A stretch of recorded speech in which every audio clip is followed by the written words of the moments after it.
জালিয়াতি তো সর্বস্তরের, সেই গরু পাচার থেকে শুরু করে পাথর খাদান চুরি করা থেকে শুরু করে বালু চুরি থেকে শুরু করে সব কিছুই, ফাইল চুরি, এর জালিয়াতির অন্ত নেই।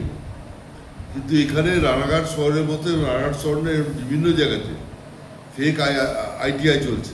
আইটিআই নামটার সঙ্গে সবাই পরিচিত, কিন্তু এই প্রতিষ্ঠান করে ছাত্রছাত্রীদের ঠকানো ও টাকা তোলার অভিযোগ উঠছে রানাঘাটে। অভিযোগ 3 বছর ধরে আইটিআই, এটা মূলত হাতে কলমে শিক্ষা, একটা প্র্যাকটিক্যাল মেন। সরকার থেকে বলা হয়েছে একটা ব্লকে একটা আইটিআই থাকবে। অভিযোগ সেখানেই রানাঘাটে 2টি আইটিআই গজিয়ে উঠেছে।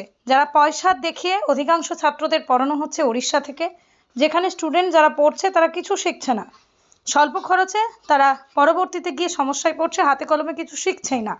এই প্রসঙ্গে বিধায়ক আগের তৃণমূল সরকারের তীব্র সমালোচনা করেন এবং তিনি আবারও অবাক হয়ে রানাঘাটের মতন শহরে কারিগরি শিক্ষার ক্ষেত্রে চুরি করা হচ্ছে, তার তদন্ত শুরু হওয়া উচিত, এমনটাই জানিয়েছেন তিনি। এটা অত্যন্ত সাংঘাতিক, বেশ কয়েক বছর ধরে চলছে এবং এদের কারবার হচ্ছে যে স্টুডেন্টগুলোকে অল্প পয়সাতে ভর্তি করাবে এবং মেনলি ঝাড়খণ্ড বা উড়িষ্যা এদের এখান থেকে টাই আপ করে ফেক সার্টিফিকেট নিয়ে আসছে, যারা প্র্যাকটিক্যাল করে না, যাদের কোনো ইনফ্রাস্ট্রাকচার নেই। একটা আইটিআই তো হাতে কলমের কাজ, আইটিআইটা হচ্ছে কারিগরি শিক্ষার দপ্তরের আন্ডারে। এবং আমি যেটুকুনি জানি যে পুঁথিগত বিদ্যার থেকে কারিগরি শিক্ষার বিদ্যা অনেক বেশি ভালো।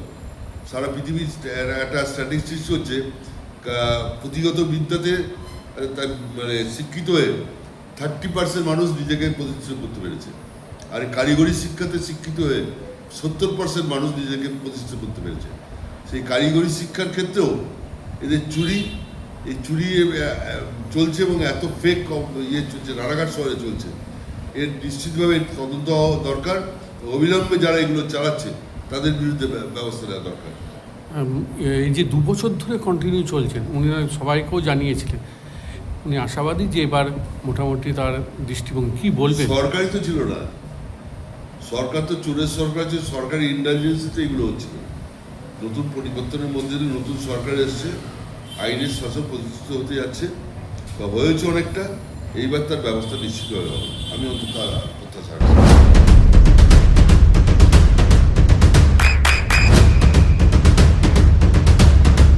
বৃষ্টিতেই স্বস্তি। বৃষ্টি অ্যাকোয়া, বিশুদ্ধ পানীয় জল।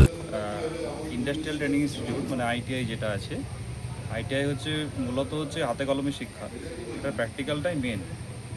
এবং গভর্নমেন্টের যেটা নোটিফিকেশনে বলা আছে যে একটা ব্লক একটা করে আইটিআই থাকবে। সেখানে আমরা যেমন জেকেবি প্রাইভেট আইটিআই থেকে বলছি আমি, রানাঘাটে আরও দুটো মানে এরকম আইটিআই গজিয়ে উঠেছে, যার কিনা কোনো অ্যাপ্লিকেশন এবং গভর্নমেন্ট থেকে যে পারমিশন তেমন কোনো ব্যাপার নেই। তারা একটা ঘর নিয়ে একটা আইটিআই সেন্টার গড়ে তুলেছে, বিগত 2-3 বছর ধরে গড়ে তুলেছে। এটা সরকারের কাছে আগের বছর আবেদন জানানো হয়েছে, এবছর আবেদন জানানো হয়েছে। তারা একটা ঘর নিয়ে আইটিআই চালাচ্ছে এবং যেটা কিনা ম্যাক্সিমাম স্টুডেন্ট চলে যাচ্ছে, পড়ানো হচ্ছে আর কি উড়িষ্যার আইটিআই থেকে পাশ করানো হচ্ছে, তাদেরকে সার্টিফিকেট দেওয়া হচ্ছে এবং খুবই সামান্য খরচায় আর কি পাস আউট হচ্ছে। এবং এক্ষেত্রে হচ্ছে আপনার স্টেটের থেকে, আমাদের ওয়েস্ট বেঙ্গল স্টেটের থেকে বেশি পাস আউট হচ্ছে উড়িষ্যার থেকে, কেননা এটা স্বল্প খরচে। মানে যেটা আমাদের ধরুন একটা আইটিআই কোর্স করতে প্রাইভেট আইটিআইতে খরচ লাগে 60,000 থেকে 65,000 টাকা, সেখানে ওরা সেটা করাচ্ছেন এসবিটিআই, বিশেষ করে এসবিটিআই ওনারা করাচ্ছেন 25,000 টাকা। এবং গত বছর থেকে আরও একটা কমপ্লেন আসছে, যেটা ওনারা যেটা এসবিটিআই করাচ্ছে সেটা ওয়েস্ট বেঙ্গলের স্টেট থেকেই করাচ্ছে। কীভাবে করাচ্ছে? অন্য কলেজে, যেসব কলেজে একাধিক সিট নেওয়া আছে, স্টুডেন্ট ঠিকমতো হয় না, সেই সব কলেজগুলোতে এখান থেকে স্টুডেন্ট অ্যাডমিশন করিয়ে রীতিমতো না পড়িয়ে তাদেরকে পরীক্ষা দেওয়ানো হচ্ছে, সার্টিফিকেট দেওয়া হচ্ছে। আর এতে সমস্যাটা কি দাঁড়াচ্ছে? এতে সমস্যাটা দাঁড়াচ্ছে হচ্ছে আপনার স্টুডেন্ট যারা পাস আউট হচ্ছে তারা মূলত কিছু শিখছে না শিখে তারা পাস আউট করছে এবং তারা সেটা পাসের ব্যবস্থাও তারা করছে। আর মূলত তাদের সার্টিফিকেটটা পাওয়াটাই উদ্দেশ্য, যে কারণে অনেক স্টুডেন্ট আছে যারা কাজবাজ করে বা বিভিন্ন স্টুডেন্ট আছে যারা পড়ছে না পড়ার বিনিময়ে সার্টিফিকেটটা হাতে পেয়ে যাচ্ছে। আচ্ছা, এতে তো ওদের কেরিয়ারটাও ক্ষতিগ্রস্ত হচ্ছে এবং সঙ্গে সরকারও ক্ষতিগ্রস্ত হচ্ছে, কেননা যারা হাতে কলমে কাজ শিখছে না তারা চাকরি পেয়ে কী কাজ করে, চাকরি যদি পেয়েও যায় তারা কী কাজ করে।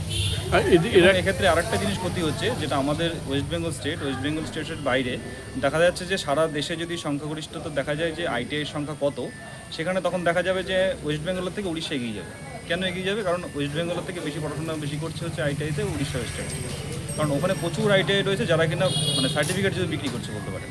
আচ্ছা আচ্ছা, তা এই চক্রটা কী করে বুঝতে পারলেন আপনি? এই চক্রটা প্রচুর অ্যাড আপনারা দেখতে পারবেন, বিভিন্ন মোড়ে মোড়ে প্রত্যেকটা অলিগলিতে পর্যন্ত অ্যাড রয়েছে, ইভেন চাকদা থেকে শুরু করে আপ টু বগুলা অবধি প্রত্যেকটা অলিগলিতে এসবিটিআই এর অ্যাড রয়েছে, বিভিন্ন পোস্টারে, টোটোর পিছনে, লিফলেটে ওপেন চলছে। এটা ওপেন চলছে, আগের বারও গত সরকারকে জানানো হয়েছে, কিন্তু সেরকম কোনো ব্যবস্থা এখন অবধি পাইনি। এই প্রসঙ্গে কাকে কাকে জানিয়েছেন? এই প্রসঙ্গে এবছর আমরা জানানো হয়েছে, কারিগরি ভবনকে জানানো হয়েছে, রানাঘাট পুলিশ থানাকে জানানো হয়েছে, additional SP Ranaghat, SDO Ranaghat, MLA সাহেবকে জানানো হয়েছে, বর্তমান যে এমএলএ সাহেব আছেন তাকে জানানো হয়েছে, আর ডিস্ট্রিক্ট ম্যাজিস্ট্রেট অফিসেও চিঠি দেওয়া হয়েছে। তারা কি বলছেন? তারা আশ্বাস দিয়েছেন, দেখছি আমরা ওই বিষয়টাকে। আপনার নাম? আমার নাম মৃদুল বিশ্বাস, আপনি? Vice chairman JKD. আপনার সন্তানের উজ্জ্বল ভবিষ্যতের সঠিক দিশা JRS public school. JRS public school, যেখানে শিক্ষা এবং আনন্দ একসাথে। JRS public school has an excellent team of teachers for the holistic development of your child. আপনার সন্তানের উজ্জ্বল ভবিষ্যতের একমাত্র ঠিকানা জেআরএস পাবলিক স্কুল। আপনি কোথায় ইনভেস্ট করবেন, কেন করবেন, বুঝতে পারছেন না তো? সঠিক গাইডলাইন পেতে আজই আসুন নদিয়ার চাকদাতে নিবেদিতা প্রাইভেট লিমিটেডে।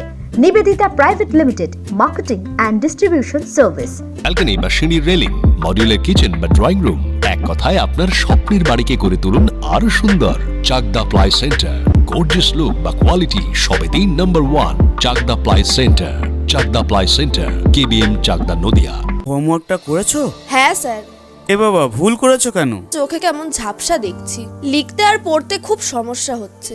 চাকদার মডার্ন অপটিক্স থেকে ভালো চোখের ডাক্তার দেখিয়ে নাও। প্রতিদিন প্রকৃত চোখের ডাক্তার ও দৃষ্টি বিশেষজ্ঞ মডার্ন অপটিক্স চাকদহে। চাকদা অ্যালুমিনিয়াম সেন্টার, প্লাই, কাঁচ, laminates, kitchen fittings, door lock, window ও অ্যালুমিনিয়ামের খুচরো ও পাইকারি বিক্রেতা।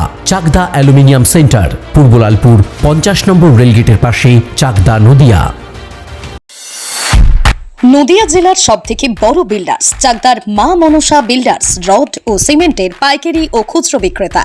Maa Manasa builders, Padmabila, Chakdah, Nadia. Room rate মাত্র 1500 টাকা থেকে স্টার, খাওয়া দাওয়া রিজনেবল প্রাইস। নদিয়ার একমাত্র 3 স্টার ক্যাটাগরি হোটেল এনবি সোনার বাংলা হোটেল, কল্যাণী এইমসের ঠিক উল্টো দিকে, কল্যাণী, নদিয়া। নদিয়ার একমাত্র অথরাইজড ডিস্ট্রিবিউটর ঘোষ কমিউনিকেশন, থানার মোড়, চাকদা।